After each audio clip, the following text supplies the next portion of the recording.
Line छोड़ दीजिएगा इनमें।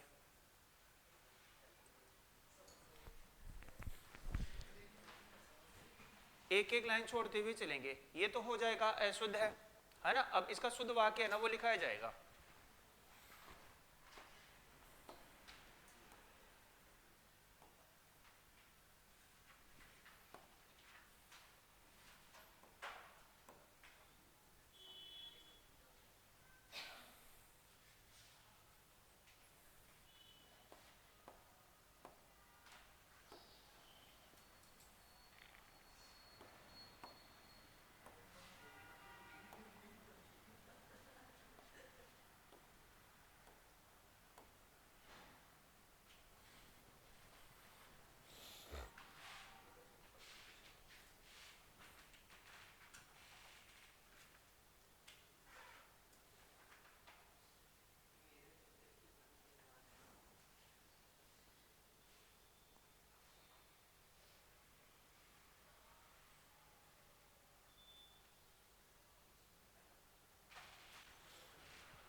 लिंग संबंधी अशुद्धि का कारण।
लिखा? देखो अब एक बार समझते हैं, फिर आराम से लिखना है। पहले समझ लीजिएगा। यहाँ पर लिंग है, कर्ता अगर पुल्लिंग है तो पुल्लिंग के अनुसार क्रिया आएगी, कर्ता स्त्रीलिंग है तो स्त्रीलिंग के अनुसार क्या आएगी साहब, क्रिया आएगी। जैसे क्या है, ये है एकांकी बहुत अच्छी है, तो यहाँ पर अच्छी नहीं है साहब, वो क्या आएगा, अच्छा है, क्योंकि एकांकी जो शब्द है ना वो क्या है, पुल्लिंग है, तो यहाँ पर जो विशेषण आएगा वो भी क्या आएगा, पुल्लिंग के अनुसार आएगा। तो यह है एकांकी बहुत अच्छा है, तो सही हो जाएगा। पहले समझ लीजिएगा, आराम से फिर लिखना है। दूसरा वाक्य है, मेरे मित्र की पत्नी विद्वान है। तो देखो विद्वान तो होता है पुरुष, स्त्री होगी तो वो क्या होगी, तो वो होगी साहब विदुषी, और विदुषी सब शुद्धि में पूछा जाता है, ध्यान दीजिएगा, ऐसे लिखा जाता है। स्त्रीलिंग शब्द है, अंत में दीर्घ स्वर आ जाएगा और विदुषी ऐसे लिखा जाएगा, ठीक है ना। फिर आता है, मेरा एक प्रसिद्ध कवि है। कवि तो पुरुष होता है, स्त्री होगी तो क्या कहलाएगी साहब, कवयित्री कहलाएगी। कवयित्री शब्द भी सब शुद्धि में पूछा जाता है, ध्यान रखिएगा, ऐसे लिखा जाएगा, को प्लस अयत्री से बनता है कवयित्री। फिर आता है, बेटी पराये घर का धन होता है। तो देखो होता नहीं है साहब, होती है। वैसे तो बेटे का जो बेटी तो दोनों घरों का धन होती है, लेकिन वो तो पुरानी कहावतें हैं, तो इस प्रकार से वाक्य दे रखा है। तो बेटी पराये घर का धन होती है, क्योंकि बेटी स्त्रीलिंग है, तो यहाँ पर क्या आएगा साहब, होती है, क्रिया भी क्या आएगी, होती है। सत्य बोलना उसकी आदत था। देखो आदत था नहीं, आदत थी, तो यहाँ पर आ जाएगा साहब आदत थी, तो वाक्य सही हो जाएगा। बुआ जी आप क्या कर रहे हैं, तो यहां पर आ जाएगा, बुआ जी आप क्या कर रही है, क्या कर रही हो।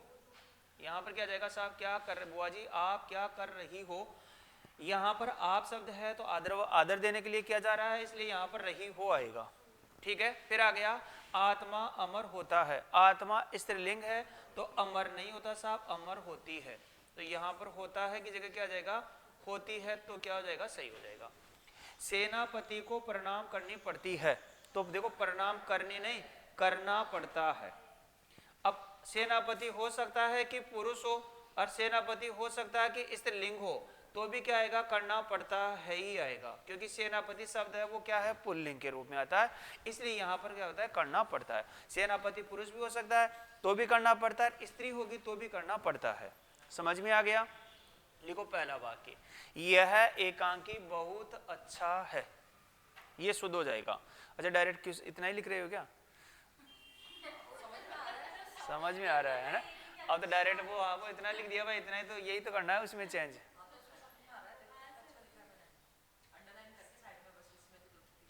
जैसा आपको ठीक लगे। 5वें में सत्य, सत्य बोलना उसका, उसकी आदत थी नहीं, तो उसकी आ गया ना, तो यहाँ पर था नहीं, उसकी तो उसका था, पुल्लिंग आ गया, उसकी है ना, तो ये उसकी तो किसी स्त्री के बारे में बताया जा रहा है, अब स्त्री के बारे में बताया, थी आ जाएगा, इसी आ जाएगा। तो यह एकांकी बहुत अच्छा है, पहला वाक्य।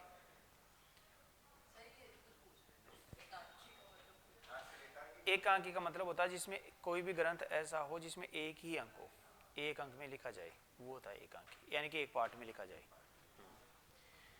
मेरे मित्र की पत्नी विदुषी है, मेरे मित्र की पत्नी विदुषी है, तो सही हो जाएगा।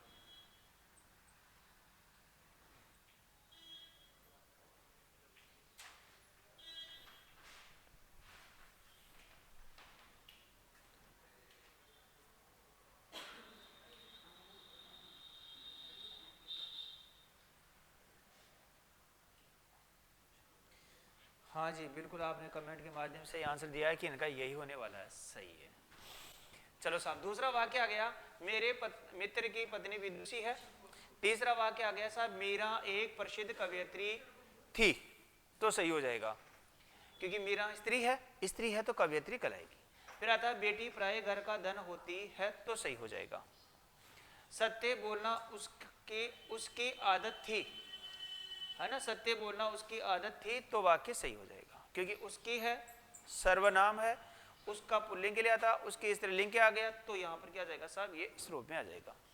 बुआ जी आप क्या कर रही है, क्या कर रही हो, तो वाक्य सही हो जाएगा। फिर आ गया, आत्मा अमर होती है, आत्मा स्त्रीलिंग के लिए प्रयोग होता है, तो होती है, तो हो जाएगा सही वाक्य। सेनापति को प्रणाम करनी पड़ती है, तो करने नहीं, करना पड़ता है, सेनापति पुल्लिंग के लिए प्रयोग होता है, तो करना पड़ता है, तो वाक्य सही हो जाएगा।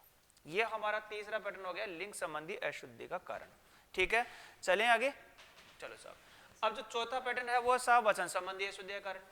अब इसमें एक बात ध्यान रखनी है, वचन संबंधी अशुद्धि का कारण है, इसमें एक बात ध्यान रखनी है, क्या ध्यान रखनी है, यहां पर ध्यान ये रखना है कि कुछ शब्द ऐसे होते हैं जो हमेशा बहुवचन के रूप में प्रयोग होते हैं, अगर उनका प्रयोग इस प्रकार से होगा तो वाक्य हमेशा क्या बनेगा, बहुवचन बनेगा। तो पहले तो लिखो वचन संबंधी अशुद्धि का कारण, और फिर इसमें लिखो सदैव बहुवचन के रूप में प्रयोग होने वाले शब्द।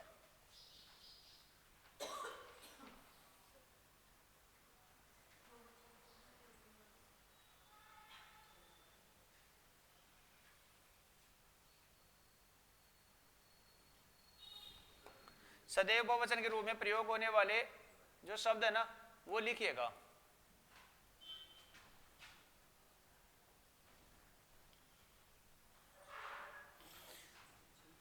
यहां पर नोट लगा के लिखो, सदैव बहुवचन के रूप में प्रयोग होने वाले शब्द, सदैव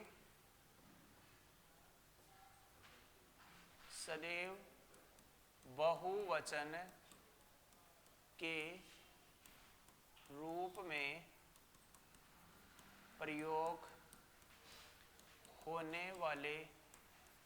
प्रयोग होने वाले शब्द, सदैव बहुवचन के रूप में प्रयोग होने वाले शब्द।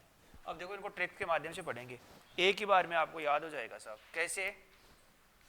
देखो, पहले क्या होती है साहब, आंख होती है, आंख में क्या आ गए साहब, आंसू आ गए, आंख में क्या आ गए, आंसू आ गए, आंसू आ गए, तो हमने क्या देखा साहब, बाल देखा, बाल के बाद में अपन ने क्या देखा साहब, ओष्ठ देखा, ओष्ठ देखने के बाद में हमने देखा देह, देह का मतलब होता है शरीर में, शरीर। ऐसा क्यों हुआ, इसके लिए हमने क्या देखा, समाचार, समाचारों में क्या दिखते हैं साहब, लोग दिखते हैं। और लोगों के क्या होंगे, हमें दर्शन। समाचारों में क्या दिखते हैं, तो समाचारों में लोग दिखते हैं, लोगों के हमें क्या होते हैं साहब, दर्शन होते हैं। दर्शनों के लिए आजकल क्या देना पड़ता है, दाम। दाम देंगे तो बताओ क्या टूटेंगे, नियम। नियम कब टूटते हैं सबसे ज्यादा, तो वो टूटते हैं साहब चुनाव के समय। चुनाव के समय क्यों टूटते हैं, क्योंकि चुनाव में खर्चा तो किया जाता है अधिक पे और हस्ताक्षर किया जाता है साहब कम पे। अगर ऐसा हो गया तो आपके खिलाफ क्या कोई कार्रवाई हो जाए तो आप जाएंगे पंडित के पास, और पंडित पुजारी के पास जाएंगे, किसी देवता के पास जाएंगे कि महाराज मैं तो टेंशन में हूँ। महाराज जाएगा, जा बेटा ले। तो महाराज ने आपको क्या दे दिया, अक्षत। अक्षत का मतलब होता है आंखें। अब ये चावल के भी हो सकते हैं और ये गेहूं के भी हो सकते हैं। ऐसा देते आप क्या हो गए साहब, टेंशन फ्री हो गए। आप टेंशन फ्री हो गए तो आपने महाराज को बोला कि महाराज आप तो धन्य हैं। जैसे ही आपने महाराज को बोला, महाराज जी क्या निकल गए, प्राण निकल गए। जैसे महाराज के प्राण निकले, आपने देखा कि ये सब क्या है, भाग्य का खेल है। ये सारे शब्द क्या हमेशा बहुवचन के रूप में प्रयोग होंगे। अगर इन शब्दों का अगर प्रयोग हो रहा है तो वाक्य कैसा बनेगा, बहुवचन बनेगा। हाँ है, आंसू से बाल, आंसू से जो है आंख होती है, आंख देखो दो है क्या। अब आंख आती है, आंख में आंसू आ गए, आंसू आ गए तो हमने सोचा कि यार आंख में आंसू क्यों आ रहे, मेरे बाल तो ठीक है क्या। फिर हमने देखा कि यार मेरे होठ ठीक है क्या, मेरे होठ ठीक है क्या। फिर देखा कि यार ये दोनों तो ठीक है। तब फिर हमने देखा, पूरा शरीर देख लिया कि यार क्या चक्कर है, पूरा शरीर देखा। अब ये देखने के लिए हमने क्या देखा, समाचार देखे। ये तो सब था सही था, फिर हमने क्या देखा, समाचार देखे। समाचारों में क्या दिखे, लोग दिखे। लोगों के हमें क्या हुए, दर्शन हुए। और दर्शन के लिए क्या देना पड़ता है, दाम। दाम देगी तो क्या टूटेंगे, नियम। नियम टूटते कब, चुनाव के समय। खर्चा किया जाता है अधिक पे, हस्ताक्षर किया जाता है कम पे। अगर ऐसा हो गया तो कोई कार्रवाई होगी तो क्या करेंगे, पंडित के पास गए, पंडित पुजारी जिसके पास, देवताओं के पास जाएंगे तो जा बेटा ले, है ना। तो वो क्या दे दिया आपने, अक्षत दे दिया। अक्षत का मतलब आंखें। अक्षत देते आपने बोला कि महाराज आप धन्य हो, है ना। जैसे महाराज को आपने धन्य बोला, महाराज देखा कि इतना आदर भाव किसी ने आज तक दिया नहीं। महाराज के निकल गए प्राण, निकल गए प्राण, निकल गए। आप समझ गए ये सब कुछ भाग्य का खेल है। समझ में आ गया क्या। इन शब्दों का अगर वाक्य में प्रयोग हो रहा है तो वाक्य कैसा बनेगा, बहुवचन। अब पहले देखो इन वाक्यों को सुनो, इनमें भी देखो इनका प्रयोग हो रहा है। जैसे यह दृश्य देख मेरी आंखों में आंसू आ गया, तो आंसू आ गया नहीं, आंसू आ गए। तो यहां पर आ जाएगा साहब आंसू आ गए, तो ये वाक्य क्या हो जाएगा, सही हो जाएगा। यह दृश्य देख मेरी आंखों में आंसू आ गए, तो वाक्य सही हो जाएगा। वृक्षों पर कौवा बोल रहा है, देखो वृक्षों पर नहीं होगा, कौवा है, एक पर तो बोलेगा, एक कौवा होगा। तो वृक्ष पर, तो यहां पर वृक्षों पर कौवा बोल रहा है नहीं, वृक्ष पर कौवा बोल रहा है, तो सही हो जाएगा। फिर आता है यह मेरा ही हस्ताक्षर, देखो यहां पर हस्ताक्षर शब्द आ गया, इसका मतलब वाक्य कैसा बनेगा, बहुवचन। तो यहां पर मेरा तो एक वचन के लिए होता है, और बहुवचन होगा तो क्या जाएगा, मेरे। तो यह मेरे ही हस्ताक्षर है, तो सही हो जाएगा। फिर आता आज, ये आपकी जगह करो, इसमें आज कर लेना। यहां पर है यह है आज आपके दर्शन हो गए, नहीं ये है आज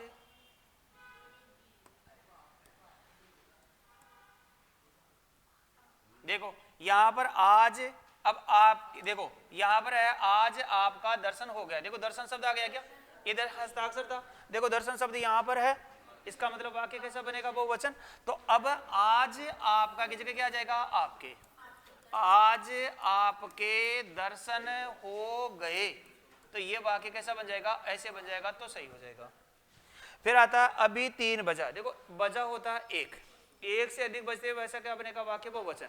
हिंदी में दो ही वचन होते हैं, दो ही लिंग होते हैं, एक वचन होगा, बहुवचन होगा, पुल्लिंग होगा, स्त्रीलिंग होगा। तो यहाँ पर देखो अभी 3, तो 3 बजा है, तो बजा तो एक होता है, तो यहाँ पर आ जाएगा अभी 3 बजे हैं, तो बजा की जगह क्या आ जाएगा साहब, बजे हैं, तो सही हो जाएगा। यह 10 रुपए का नोट है, देखो 1 रुपए का होता है नोट, दो एक से अधिक होगा तो यहाँ पर क्या हो जाएगा, यह 10 रुपये यानी 10 रुपये, तो रुपया की जगह क्या आ जाएगा साहब, रुपये।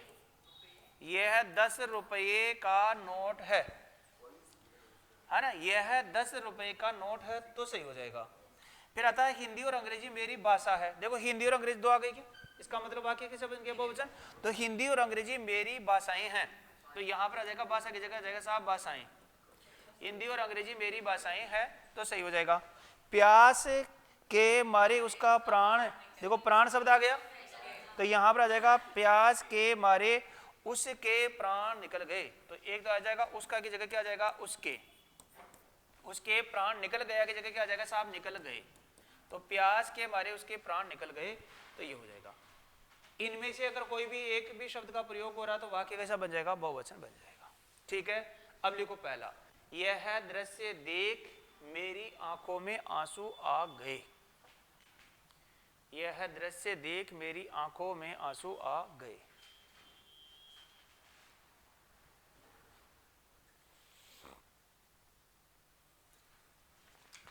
यह दृश्य देख मेरी आंखों में आंसू आ गए।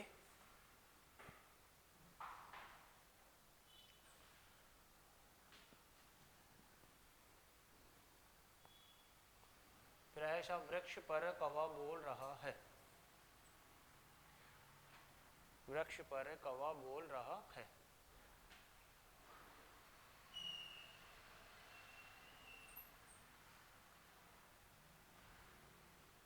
यह मेरे ही हस्ताक्षर हैं। यह मेरे ही हस्ताक्षर हैं।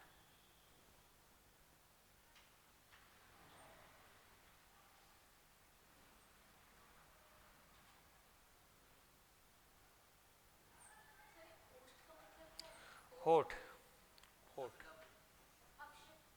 अक्षत का मतलब आखा, आंखें, चावल और गेहूं के होते ना आंखें, हाँ जो वो देते हैं ना अक्षत, उसमें भी देते हैं ना वो आहुति, आहुति में प्रयोग होने वाले। आज आपके दर्शन हो गए। आज आपके दर्शन हो गए।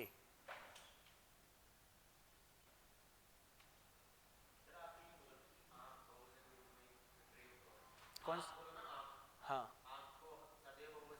हाँ, आंखों में दोनों हो गए ना। यह दृश्य देख मेरी आंखों में आंसू आ गए। आंख में कैसे आएगा, तो आंसू यहाँ पर आंख शब्द भी आ गया, आंसू भी आ गया ना, आंख शब्द भी आ गया, आंसू भी आ गया। तो अब यहाँ पर गया तो ये तो एक वचन के लिए आता है ना, तो यहाँ पर गए तो ये क्या होगा, बहुवचन होगा। देखो आंख भी आ रहा है, आंसू भी आ रहा है, एक शब्द आएगा तो भी वाक्य बहुवचन के रूप में बनेगा, दोनों आ गए तो भी बनेगा बहुवचन के रूप में। कैसे, अभी एक बार इनको लिख लेते हैं फिर बता देंगे। यह है मेरे ही हस्ताक्षर है।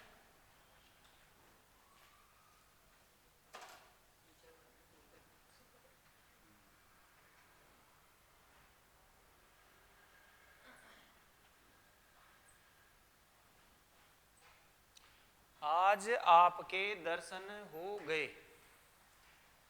आज आपके दर्शन हो गए।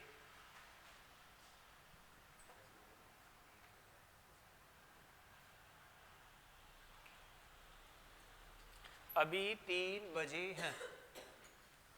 अभी 3 बजे हैं।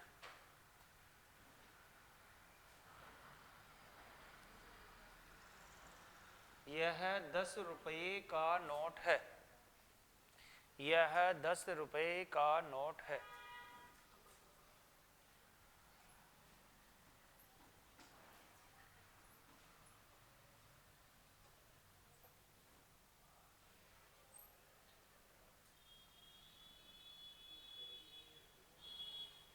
हिंदी और अंग्रेजी मेरी भाषाएं हैं। हिंदी और अंग्रेजी मेरी भाषाएं हैं।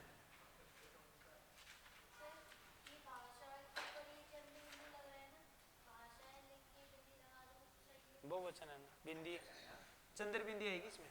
बस है ना जिनका नाम नाक, नासिका और मुंह दोनों से उच्चारण होता है ना, नासिका और मुंह से जिनका उच्चारण होगा ना वो तो चंद्र बिंदु, और जिनका नाक से होता है वो आता है अनुस्वार बिंदी। हिंदी और अंग्रेजी मेरी भाषाएं हैं। और देखो प्यास के मारे उसके प्राण निकल गए, तो उसका की जगह आ जाएगा साहब उसके, और निकल गए जगह निकल गए। अब आप बता रहे थे क्या बोल रहे थे, अब बताओ। आंख से,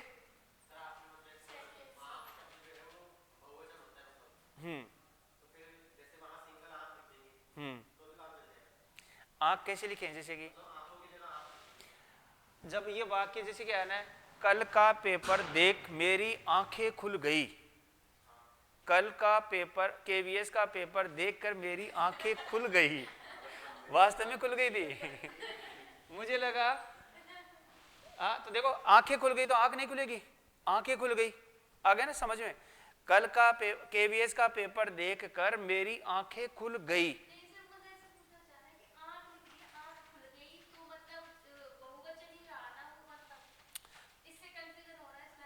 इस आंख जो शब्द है इसका प्रयोग कैसे बहुवचन के रूप में प्रयोग होता है, ये पूछ रहे, क्या पूछना चाह रहे हो आप? आंख आ जाए तो, आंख का मतलब एक आंख का बोध कराया जाएगा, आंखें आता है तो बहुवचन हो गया, दोनों आंखें खुलती है, उसके रूप में प्रयोग होता है।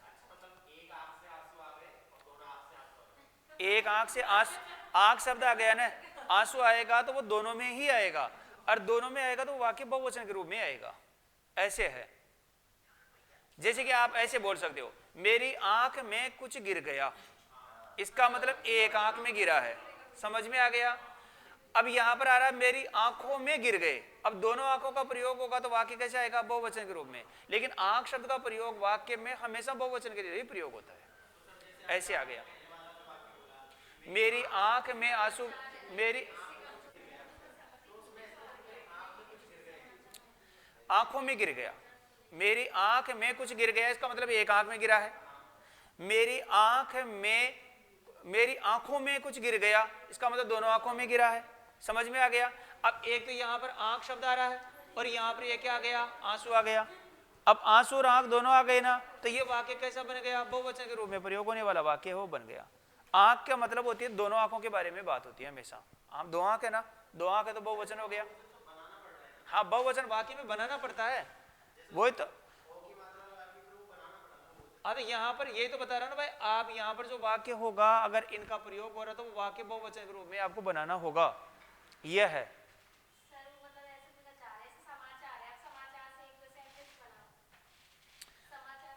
आज के समाचार प्रातः 7 बजे शुरू होंगे।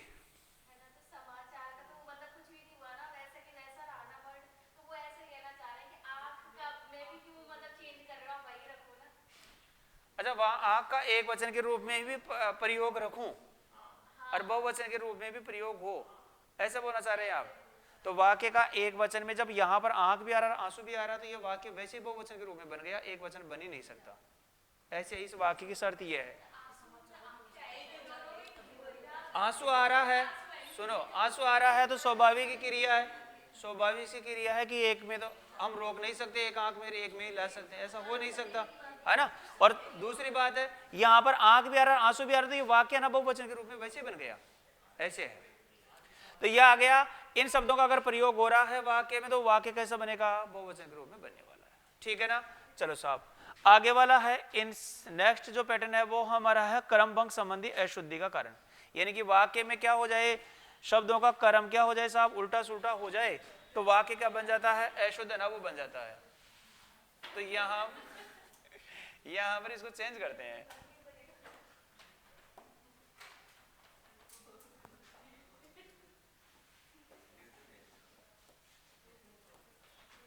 ये लो, इसको क्यों बुक रहे? देखो एक बार देखो साहब, ये वाक्य आया, ये वाक्य आया इस रूप में, इस रूप में आ रहा क्रमभंग संबंधी अशुद्धि कारण है कि वाक्य में जो शब्द तो वही है ना, लेकिन इनका कर्म क्या हो गया साहब? भंग हो गया, यानी कि उल्टा सुल्टा हो गया, तो वाक्य का बन गया? अशुद्ध बन गया। एक बार पहले समझ लीजिएगा, फिर आराम से इसको लिखना है ना, फिर लिख लीजिएगा आराम से। कर्म भंग, अब देखो एक है ना अपने वर्ण क्रम भंग के कारण भी है ना, शब्द शुद्धि पढ़ा था, वर्ण क्रम भंग के कारण समझ में आ गया था। वहां पर तो वर्ण क्रम भंग था, यहाँ पर क्रम भंग का मतलब वाक्य में शब्द है ना उनका क्रम भंग हो रहा है। अब देखो यहाँ पर अधिकतर हिंदी के लेखक अमीर हैं, तो ये वाक्य गलत हो गया साहब। कैसे गलत हो गया? हिंदी के, तो यहाँ पर पहला वाक्य तो बनता है हिंदी के अधिकतर लेखक अमीर है, तो ये वाक्य का क्रम इस रूप में होता तो वाक्य क्या बनता साहब? सही बनता। हिंदी के अधिकतर लेखक अमीर है तो वाक्य सही हो जाता। यहाँ पर ये वाक्य तो कई बार आया हुआ है ना, ये वाला तो यहाँ पर शुद्ध गाय का घी मिलता है। अब देखो इस वाक्य को पढ़ने से लगता है कि यार तो वाक्य शुद्ध ही है ना, लेकिन फिर भी गलत साहब। देखो यहाँ पर आएगा, यहाँ पर देखो पहला तो वाक्य ये बनेगा, यहाँ पर गाय का, तो यहाँ पर आएगा साहब गाय का, फिर आता है शुद्ध, तो फिर आएगा शुद्ध, और घी मिलता है, तो ये वाक्य में शब्दों का क्रम ऐसे होगा तो सही हो जाएगा। यहां पर गाय का शुद्ध घी मिलता है, यहां पर शुद्ध गाय है, तो गाय की विशेषता बताते गाय कैसी है, शुद्ध है, तो गाय का शुद्ध का तो कोई ताल्लुकात ही नहीं है। गाय से प्राप्त होने वाला जो घी है, दूध है, वो क्या है साहब, शुद्ध है। फिर आ गया शीतल गन्ने का रस पीजिएगा, तो यहां पर आ जाएगा गन्ने का, पहला वाक्य तो ये आएगा शीतल, ये इसकी विशेषता बताए गन्ने का रस कैसा होता है, शीतल, और उसके बाद में आ गया पीजिएगा, तो यहां पर ये वाक्य बन जाएगा साहब ऐसे, गन्ने का शीतल रस पीजिए, इस रूप में वाक्य क्या हो जाएगा, सही हो जाएगा। यानी कि इस वाक्य में ऐसे शब्दों का क्रम होता तो वाक्य सही होता। हनुमान पक्के राम के भक्त थे, तो यहां पर आएगा हनुमान, है ना, राम के पक्के भक्त थे, तो ये वाक्य आ जाएगा साहब ऐसे। और यहां पर आता है, ये वाक्य भी कई बार पूछा गया है साहब, है ना, एक खाने की थाली लगाओ, ऐसे लगता है कि यार वाक्य तो हम सही बोल रहे हैं, लेकिन नहीं, यहां पर आएगा खाने की एक थाली लगाओ, तो वाक्य क्या हो जाएगा, सही हो जाएगा। स्वामी दयानंद का देश आभर रहेगा, देखो इस वाक्य को पढ़ते हैं तो ऐसे लगता है कि यार सही लग रहा है ना, तो यहां पर आएगा देश, देश स्वामी दयानंद का आभारी रहेगा। और आज तो स्वामी दयानंद जी की, है ना, क्या है साहब, युवा दिवस भी है, समझ में आ गया क्या, तो यहां पर आ गया साहब देश स्वामी दयानंद का आभारी रहेगा, तो सही हो जाएगा। ठीक है, फिर आता है आज, देखो यहां पर आएगा आज योजना उप मंत्री आएंगे, आज योजना उप मंत्री आएंगे, देखो मंत्री एक तो कैबिनेट मंत्री, एक राज्य मंत्री, एक उप मंत्री होता है ना, तो वो वाला, तो यहां पर आएगा आज योजना उप मंत्री आएंगे, तो वाक्य क्या बन जाएगा, शुद्ध हो जाएगा। और ऐसे पढ़ते हैं तो योजना उप मंत्री आ जाएंगे, तो थोड़ा सा कम लगता है कि यार वाक्य तो सही लग रहा है ना। कुत्ते को राम डंडे से मारता है, तो यहां पर आ जाएगा राम, राम कुत्ते को डंडे से मारता है, तो ये क्या हो जाएगा साहब, वाक्य सही हो जाएगा। तो इनमें ज्यादातर जो वाक्य है ना, एक तो ये आता है गाय का शुद्ध घी मिलता है ना, ये वाक्य, अरे एक खाने की थाली लगाओ, ये वाक्य तो कई बार रिपीट हो चुके हैं। ठीक है, इस रूप में आए तो अब आप आराम से वाक्य को देखेंगे साहब कि क्या वाक्य में शब्दों का क्रम उल्टा सुल्टा हो रहा है क्या, है ना।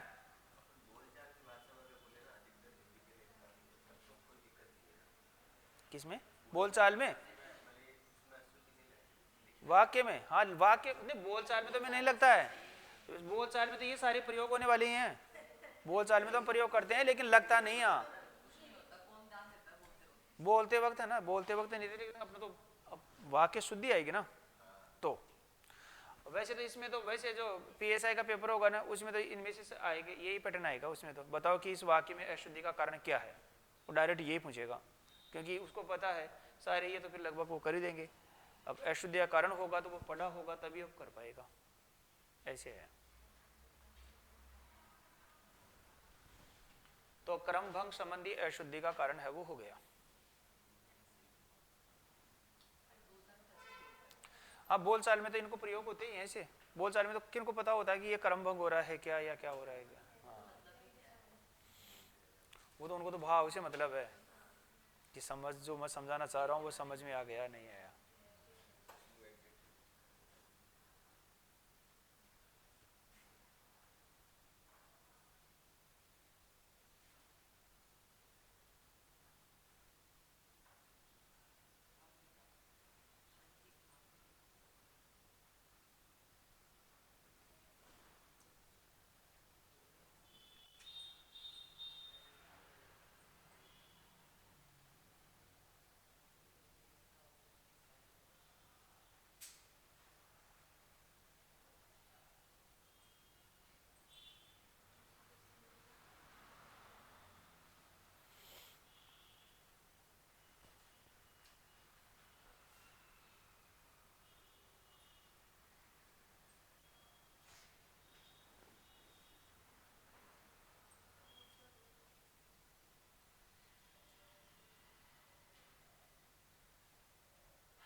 जिसमें पॉइंट आता है वो तो बहुवचन का प्रयोग, हाँ बहुवचन के लिए प्रयोग होता है, नहीं आता वो एक वचन के लिए होता है। एक बार पहले भी पूछा था आपने, किसी और ने पूछा होगा तो उस दिन आपने पूछा था उस दिन, है ना? तो नहीं, एक ने पूछा तो था एक दिन कि है का और इसमें क्या अंतर है।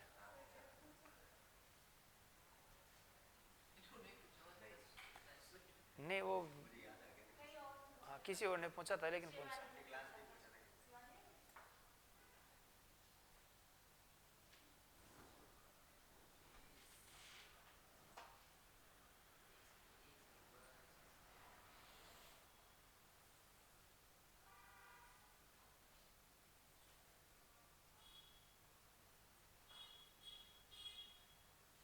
तो आप भी वही लिख रहे हैं जैसे मैंने लिख दिया है, दोबारा वाक्य लिखना ही ना पड़े।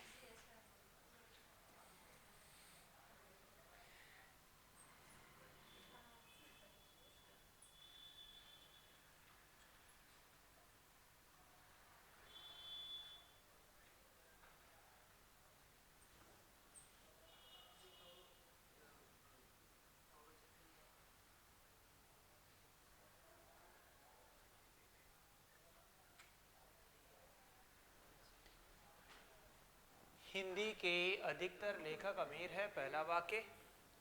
यहाँ पर गाय का शुद्ध घी मिलता है, गन्ने का शीतल रस पीजिए, हनुमान राम के पक्के भक्त थे, खाने की एक थाली लगाओ, देश स्वामी दयानंद का आभारी रहेगा। बोलो। गए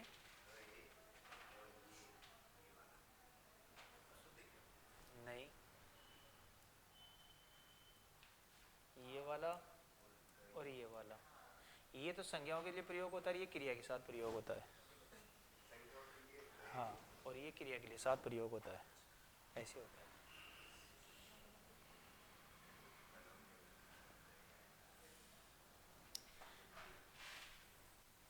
हाँ जी, हाँ वो दोनों में आएगा, लेकिन वो एक क्रिया के साथ में, एक संज्ञा के साथ में। देखो पहला ये आ गया क्रमभंग संबंधी अशुद्धीकरण, लिख लिया होगा। चलो साहब, पहला आया हिंदी के अधिकतर लेखक अमीर है, तो वाक्य सही हो जाएगा। दूसरा वाक्य साहब, यहाँ पर गाय का शुद्ध घी मिलता है, तो सही हो जाएगा। गन्ने का शीतल रस पीजिए, तो सही हो जाएगा।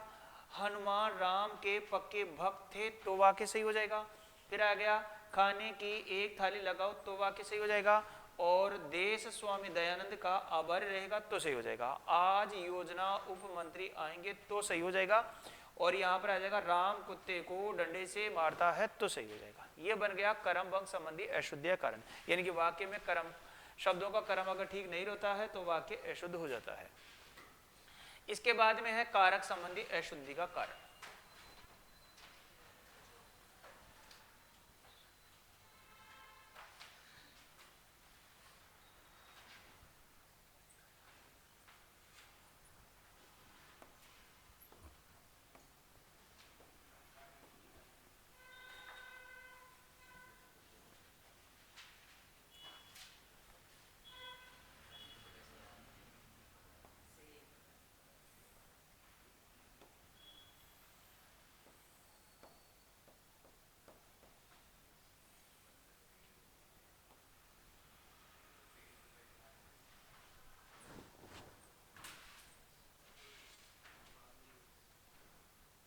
एक बार पहले समझ लेते फिर लिख लेते हैं। देखो रुको एक मिनट 2 मिनट, यहाँ पर है ये वाला पैटर्न आया साहब हमारा। ये पैटर्न बोल रहा है कि वाक्य में क्या होता है, तो वाक्य में आ जाए साहब कारक। हमारे जो कारक हैं, कारकों की संख्या कितनी है? 8 हिंदी में। कर्ता ने क्रम को करण से, संप्रदान के लिए अपादान से अलग होना, संबंध का की रहरारी और अधिकरण में पर संबोधन हे अरे वो, इस रूप में आ जाएगा साहब। तो यहाँ पर आया 5 बजने को 10 मिनट है, तो देखो 5 बजने को नहीं है साहब, 5 बजने में है, तो यहाँ पर आ जाएगा में। देखो एक कारक होता है अधिकरण कारक, अधिकरण कारक है, अधिकरण जो कारक है, इस अधिकरण कारक में क्या होता है साहब, तो इसमें एक तो होता है में और एक होता है आपका पर। इस में का तो मतलब होता है अंदर और पर का मतलब होता है साहब ऊपर। अगर अंदर का भाव होगा तो में का प्रयोग करेंगे, ऊपर का भाव होगा तो पर आएगा। अधिकरण का मतलब क्या होता है? आधार होता है। इसके ऊपर की बात होगी तो पर का प्रयोग करो, अंदर की बात होगी तो में का प्रयोग करो। तो यहाँ पर आया 5 बजने को नहीं, 5 बजने में 10 मिनट है। उसके सिर में घने बाल हैं, तो देखो बाल तो सिर के ऊपर ही होते हैं क्या? ऊपर है, इसका मतलब क्या आएगा? पर। तो उसके सिर पर घने बाल हैं तो सही हो जाएगा। देशभक्त बड़ी बड़ी यातनाओं को सहते हैं, बताओ क्या आएगा? देशभक्त बड़ी बड़ी यातनाएं सहते हैं, यहां पर क्या आ जाएगा? यातनाओं को नहीं आएगा, यातनाएं, यातनाएं सहते हैं। देशभक्त बड़ी बड़ी यातनाएं सहते हैं। अपने बच्चे चरित्रवान बनाओ, नहीं, अपने बच्चों को, तो यहां पर आ जाएगा अपने बच्चों को चरित्रवान बनाओ तो सही हो जाएगा। दवा रोग को समूल से नष्ट करती है, नहीं, दवा देखो स का मतलब साथ में होता है, से का मतलब भी साथ में होता है, तो दोनों एक ही बात हो गई क्या? तो दवा रोग को समूल नष्ट करती है तो सही हो जाएगा, या दवा रोग को मूल से नष्ट करती है तो सही हो जाएगा, है ना। तो यहाँ पर से का प्रयोग नहीं होना चाहिए था। तो दवा रोग को समूल नष्ट करती है तो सही हो जाएगा। अपराधी को रस्सी से, तो यहाँ पर क्या आ जाएगा? यहाँ पर आएगा रस्सी से बांध कर, अपराधी को रस्सी से बांध कर ले गए तो सही हो जाएगा। मेरी राय से आप चले जाइए, नहीं, मेरी राय में, है ना, मेरी राय में आप चले जाइए तो वाक्य क्या हो जाएगा? सही हो जाएगा। बंदर पेड़ में बैठे हैं, पेड़ में नहीं होता है, पेड़ पर बैठे हैं, तो यहाँ पर आ जाएगा सब पर। तो बंदर पेड़ पर बैठे हैं तो वाक्य क्या बन जाएगा? ये सही हो जाएगा, में की जगह आ जाएगा पर, तो सही हो जाएगा। ठीक है, अब लिखो 5 बजने में 10 मिनट है। 5 बजने में 10 मिनट है।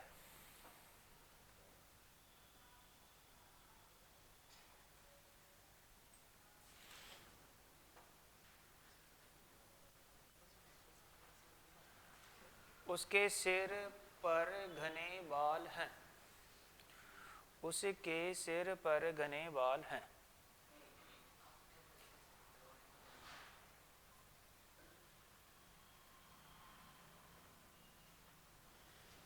देशभक्त बड़ी बड़ी यातनाएं सहते हैं, देशभक्त बड़ी बड़ी यातनाएं सहते हैं।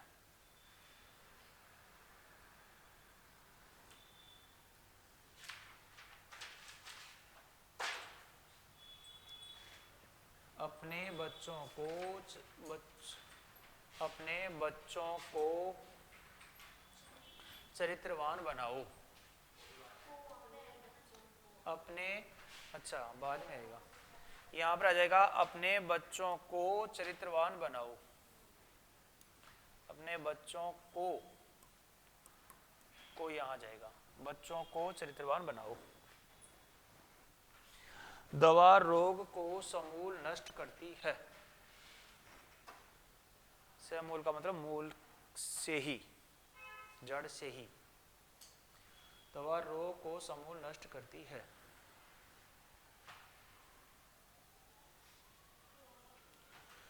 अपराधी को रस्सी से बांध कर ले गए, अपराधी को रस्सी से बांध कर ले गए।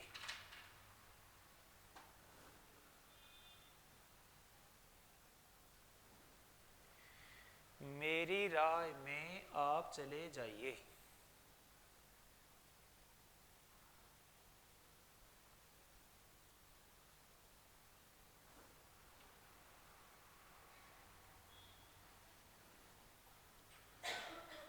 बंदर पेड़ पर बैठे हैं,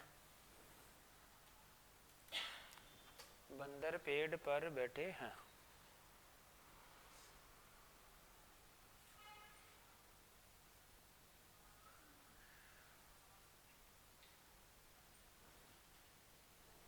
तो ये बन गया कारक संबंधी अशुद्धि का कारण, है ना। कितने कारण हो गए? 6। पहला था अनावश्यक शब्द के कारण, दूसरा था अनुपयुक्त शब्द के कारण, तीसरा था लिंग संबंधी, चौथा था वचन संबंधी, पांचवा था क्रमभंग संबंधी, छठा हो गया कारक संबंधी। 6 पैटर्न हमने बात कर लिया। अब नेक्स्ट पैटर्न है साहब हमारा ये वाला, सर्वनाम संबंधी अशुद्धि का कारण।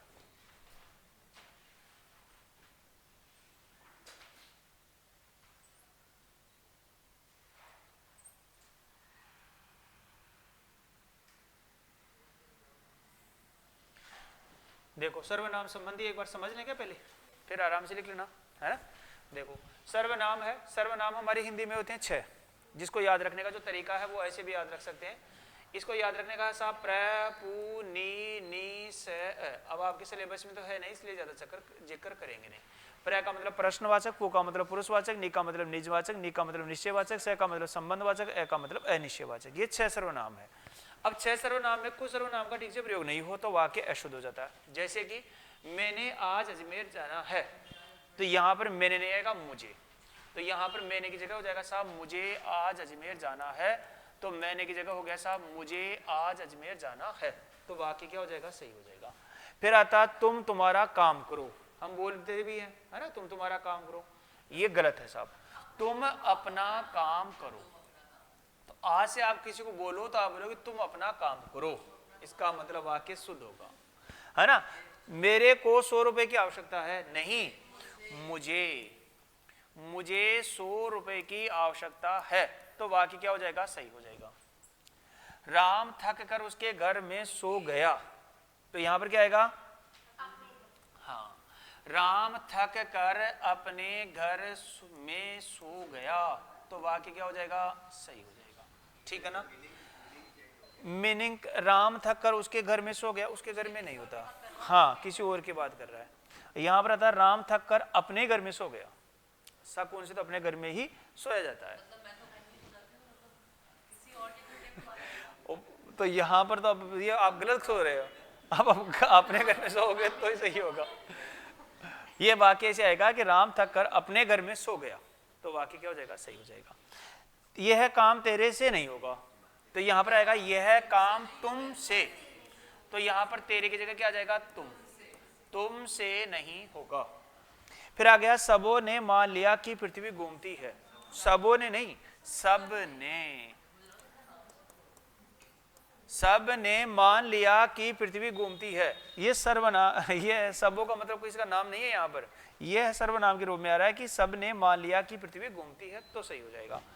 अपन ठीक रास्ते पर हैं, कई बार बोलते हैं ना अपन ठीक रास्ते पर हैं, नहीं, हम, अपन की जगह आ जाएगा हम ठीक रास्ते पर हैं, तो वाक्य क्या बन जाएगा साहब, सही हो जाएगा। और अगर तेरे को कहाँ जाना है, नहीं तुम्हें कहाँ जाना है, तो यहाँ पर आ जाएगा तुम्हें कहाँ जाना है, तो वाक्य हो जाएगा। इज्जत से बोलोगे तो सही होगा, और इज्जत से नहीं बोला तो वाक्य अशुद्ध हो गया। कौन सा वाला, तो 1 नंबर 8वां, अच्छा तेरे को कहाँ जाना, तुम्हें कहाँ जाना है,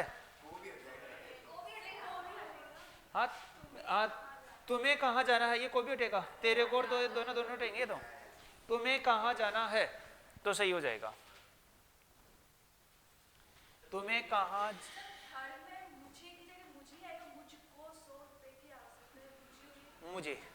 मुझे संबंध बताया जा रहा है ना, इसलिए संबंध काका की रही है ना, उस रूप में होता है। तो यहाँ पर आ जाएगा मुझे 100 रुपए की, यहाँ पर आ जाएगा मुझे 100 रुपए की आवश्यकता है, मुझे 100 रुपए की आवश्यकता है, तो सही हो जाएगा। 5 में और 8 में, यह काम तुमसे नहीं होगा, तुझसे नहीं आएगा, तुमसे ही आएगा यहाँ पर, क्योंकि एक वचन के लिए बता रहा है ना, इसलिए है, वो तो संबंध बताया जा रहा है ना, संबंध में आ गया ना, यहाँ पर कर्ता के रूप में आ रहा है, वो संबंध के रूप में आ रहा है और ये कर्ता के रूप में आ रहा है, तो यहाँ पर कर्ता के रहा है ना, कर्ता के लिए आ रहा है, ये कर्ता ने कर्म को, तो यहाँ पर ने के लिए आ रहा है, ये कर्ता ने जो कार्य करने वाला ना, तो तुमको कहाँ जा, यह काम तुम से नहीं होगा, तो इस रूप में आएगा। लास्ट वाले है ना, तेरे को कहाँ जाना है, तो तेरे को नहीं आएगा, तुम्हें, तुझे भी आ सकता है, तुझे कहाँ जाना है वो भी आ जाएगा, तुझे, तुम्हें, ये तो संबंध का तो बहुत कराया जा रहा है इस रूप में। तुम्हें कहाँ जाना है, तुझे कहाँ जाना है। अब कई तो है ना, कई वाक्य तो ऐसे जो ना क्षेत्रीय आधार पर है ना, क्षेत्रीय भाषाओं में तो उनका अलग अलग प्रयोग होता है। जैसे आप इधर जाएंगे ना, धौलपुर करौली वगैरह ये जो है, तो उनमें तो ऐसे लगता है कि यार ये क्या बोल रहे हैं, लेकिन उनकी तो लैंग्वेज ही ऐसी है, भाषा ही ऐसी है।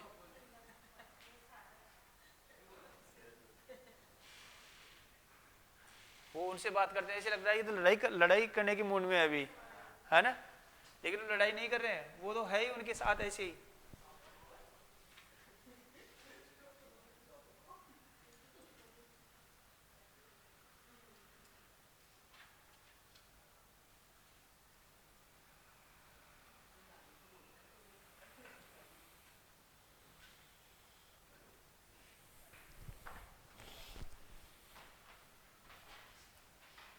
तो सर्वनाम संबंधी अशुद्धि कारण है, और सर्वनाम संबंधी अशुद्धि कारण में सर्वनाम का अगर वाक्य में ठीक प्रयोग कर लिया जाए तो वाक्य क्या हो जाएगा, शुद्ध हो जाएगा।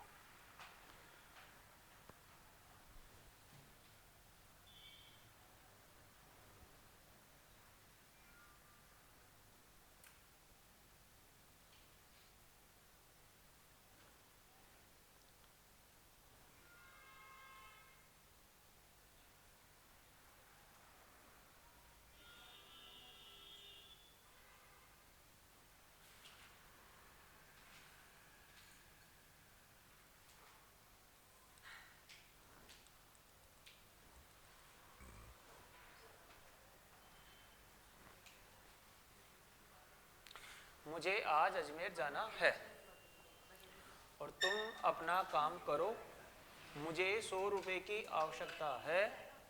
और यहाँ पर आ जाएगा राम थक कर अपने घर में सो गया और यह काम तुमसे नहीं होगा। और सब ने मान लिया कि पृथ्वी घूमती है।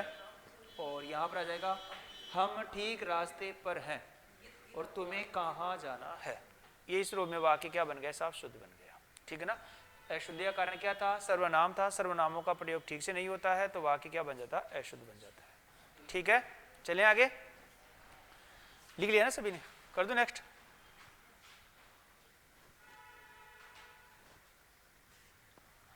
अब है ये आ गया साहब क्रिया संबंधी अशुद्धि का कारण।